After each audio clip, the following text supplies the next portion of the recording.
Budget in November could see tax changes for our pensions.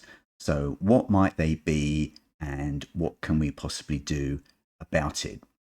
So probably the most likely scenario is that there are actually no changes. A lot of the articles in the press are just designed to grab readers' attention, sell copy, and that some of the things that are reported are just to test the water, and then the government eventually decide to do something else based on the responses they're seeing in the media. So what you need to do is just to optimize for what the current situation is and plan around that. It could be that changes are announced, but opposition parties say they will reverse those changes. And so all you need to do is just tough things out for about 4 years and possibly draw on other sources of income, such as ISAs, maybe rental property, defined benefit pensions, or just raid your general investment account that would be taxable on things like dividends, interest, capital gains. So the most commonly reported change is that the government will reduce the amount of tax-free cash from the current £268,275 down to £100,000. And the logic for this is, well, firstly, to increase tax revenue, and then also there's claims that the tax-free cash encourages people to spend too much money in the early years of their pension life, and that means that they potentially risk running out of money later on. So if this happens, you could potentially take a small amount, like £1,000 tax-free cash from your pension before the budget, in the hope that they offer protection to those people who have already put their pensions into drawdown. And this might be a way of avoiding the extra tax bill, which could be as high as £30,000 extra income tax on the difference between the 268, 275 and £100,000. A more extreme way of dealing with this would be to take out any tax-free cash you have in your defined contribution pension, so that you're only left with £100,000.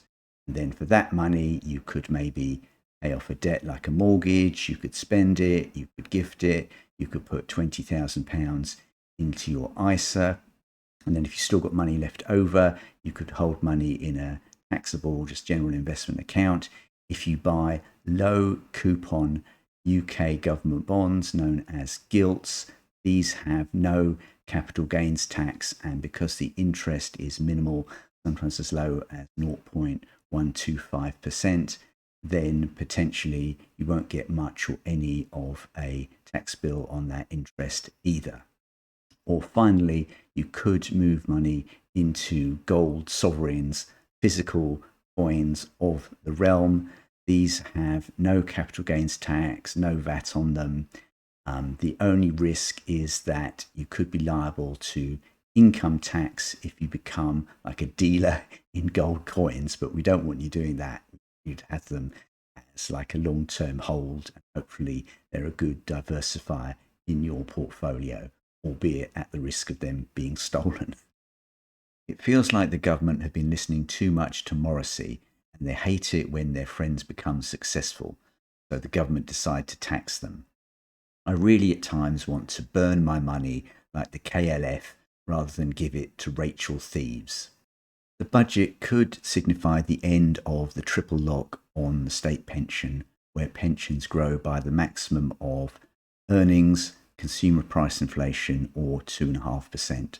From April 2026, pensions are due to be £12,534.60 as the maximum new state pension. So they're pretty much up against the personal allowance. And that's partly why the triple lock might get taxed. It's very useful to do some wealth planning either just before you retire or in the first few years of retirement. And this can really help to optimize your taxes and inform you how much money you could potentially spend in retirement. It's a service that I offer. I'll put a link to my website in the description. The government could decide to charge national insurance on pension income, maybe pension income above £50,270. That's the 40% tax threshold.